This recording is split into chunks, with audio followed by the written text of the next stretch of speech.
Estamos de vuelta y como en otras ocasiones he dicho o he hecho referencia, no sé si el manual de conducción de programas prevé algo como esto, pero a la persona que siempre me acompaña aquí en los programas, yo que no soy tan versada en materia empresarial, le tenía una pregunta muy importante, don Antonio.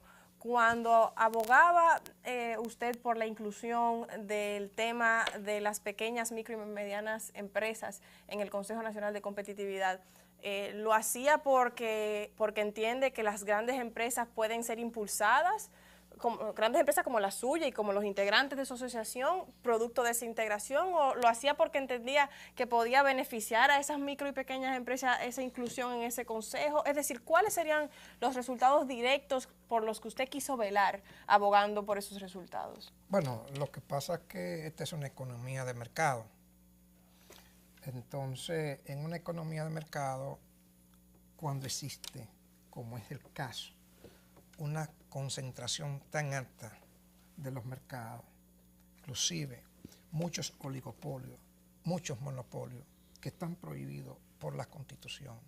Entonces es una gran retranca para este 98% de los sectores micro y pequeños empresarios que no forman monopolio ni están en capacidad de formar ningún tipo de oligopolio. Eso lo hace una minoría del alto sector empresarial. Entonces, ¿qué pasa cuando se forma un consejo de competitividad y se niega la participación, se le prohíbe la participación al 98% del sector empresarial? Entonces, en la práctica, no estamos asumiendo verdaderas políticas públicas para desarrollar este sector. O sea, esto no es un tema de los industriales de Herrera y la provincia de Santo Domingo. Es un tema país. Esto es un tema país.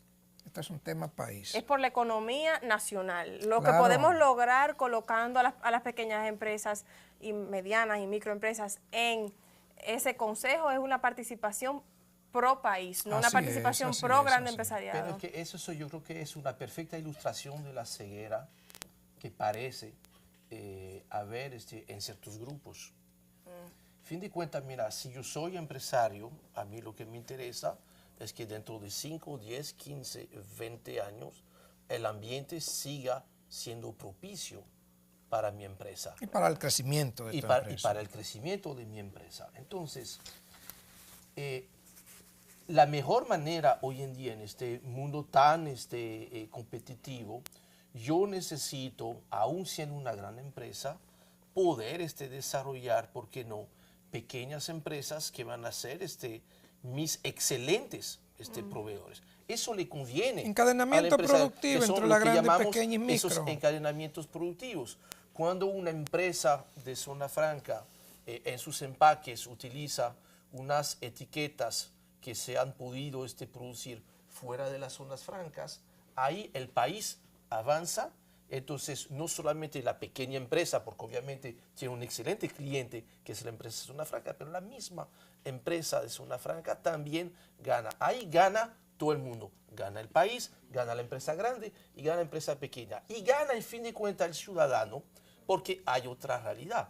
La falta de competencia que viene porque terminamos concentrando todos los negocios en muy pocas empresas muy grandes, sin dar la posibilidad de que las pequeñas se puedan desarrollar, hace que efectivamente los precios terminan siendo mayores, más altos de donde deberán de estar. Si vemos los estudios que publica el Banco Central, nos podemos dar cuenta que, en fin de cuentas, hoy en día lo que se produce en el país es mucho más costoso, tiene precios muy superior a los que tenía, por ejemplo, antes de la crisis bancaria. Y eso es parte de este problema de no permitir o de no apoyar a que puedan nacer hoy en día esas pequeñas empresas. Lo que fue el caso de helados Bon, lo que necesitamos es que los helados Bon de hace 15 o 20 años hay que dejarlos nacer. Y necesitar ese gatear para después caminar y después andar. Señor Ortiz. Sí. Para fortalecer esa posición suya, yo quiero decirle que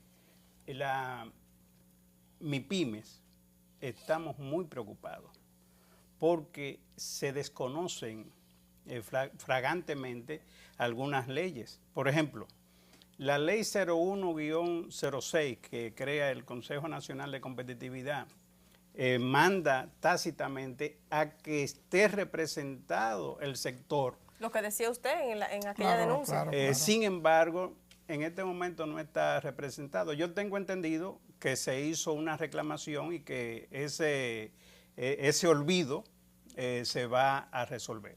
Mira, Ahora los que bien, están formando ese consejo fueron los mismos que formaron la mesa de competitividad y en 3 años no hicieron nada. Lo que hicieron fue cambiarle el nombre por Consejo de Competitividad. yo también quiero agregar algo, pero permítame concluir esta partecita.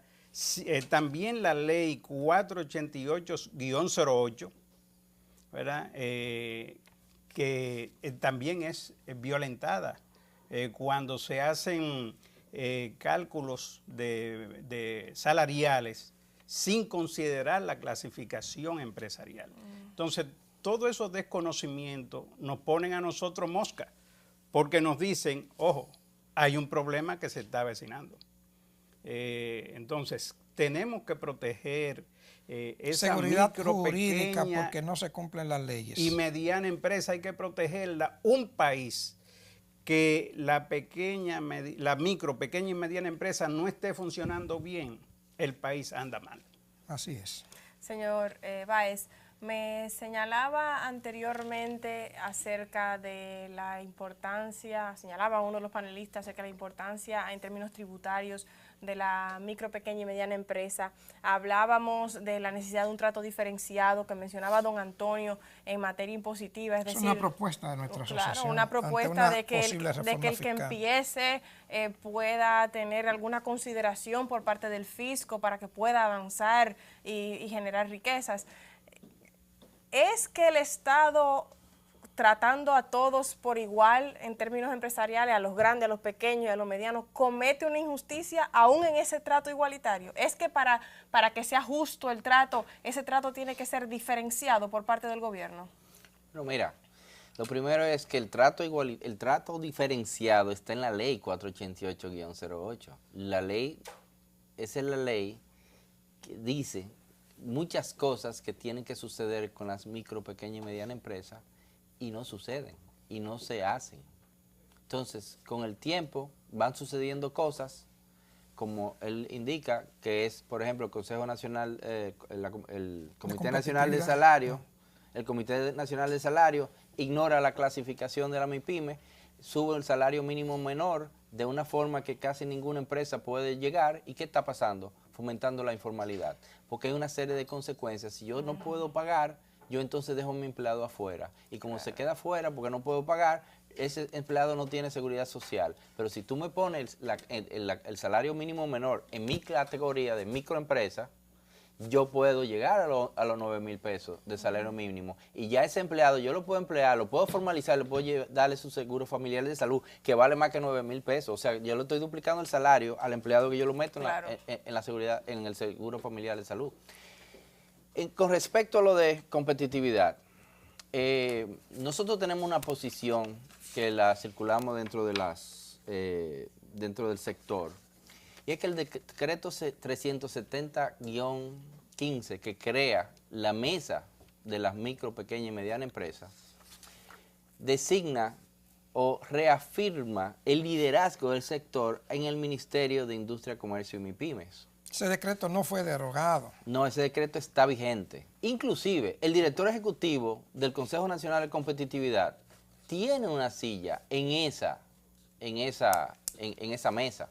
Entonces, nosotros, el trabajo que se está haciendo desde el viceministerio de MIPYMES es un trabajo excelente. Queremos que ellos sigan, como dice la ley de reorganización que reorganizó el ministerio, por eso le cambiaron el nombre a MIPYME, lo importantizó al sector. Pero si no hace que se cumpla la ley. Entonces, estamos tratando de que ellos se empoderen, que el ministro de Industria, Comercio y MIPYME se empodere y haga cumplir su ley. Bueno, es que no es que se empodere, perdón que te interrumpa, no es que se empodere, ellos están para eso. La ley está ahí y la agencia que tiene que hacer cumplir esa ley es el ministerio. El Ministerio de Industria y Comercio. Claro. Nosotros entendemos que una cosa no elimina la otra.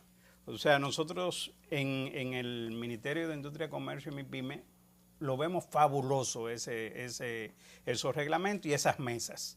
Es más, hay que fortalecerla con otras mesas, por ejemplo, de la seguridad alimentaria. Ahora, hay que mantener en el Consejo Nacional de Competitividad las MIPYMES ahí, porque hay muchas cosas en juego. Por ejemplo, nosotros no somos 10 millones de consumidores. República Dominicana ha hecho acuerdos que suma a cerca de 800,000 consumidores, porque forma parte del EPA, del DR-CAFTA y del CARICOM. Entonces, ¿qué nosotros vamos a hacer? 1.000 millones de consumidores más. 1.000 millones de consumidores. Entonces, ¿qué vamos a hacer Más los turistas con que esos vienen, consumidores? 6 millones de turistas. Lo vamos a obviar. Es la microempresa lo que te va a dar la oportunidad de poder competir y de poder hacer suplir las demandas de eso. Si no, vamos a seguir siempre en el mismo esquema de una balanza comercial deficiente. Señores, yo no sé ustedes, pero en este panel en el que conversamos con 4 expertos, incluido don Antonio, sobre el tema empresarial y cómo desarrollar el país a través de las empresas y la productividad, yo creo que ha quedado claro la importancia de las micro, pequeñas y medianas empresas, los problemas que enfrentan, el tema recurrente de cada programa, el problema del incumplimiento de la ley o la falta de respeto a la ley. Parece que tenemos suficientes leyes y leyes adecuadas y sin embargo una ausencia de voluntad política para hacerlas, materializarlas, ¿no? Hacerlas realidad. El esquema institucional, como es transversal a todos los problemas de este Exactamente. país. Hemos hablado un sinnúmero de problemas cada semana con ustedes y parece ser que ese es el ingrediente principal, la condición sine qua non para que las cosas no avancen. Vamos a una pausa porque cuando regresemos queremos hablar con nuestros invitados y con don Antonio también acerca de qué soluciones, qué propuestas podemos presentarles al país para que por fin, señores, el tema de la micro, mediana y pequeña empresa vea la luz. Tras la pausa.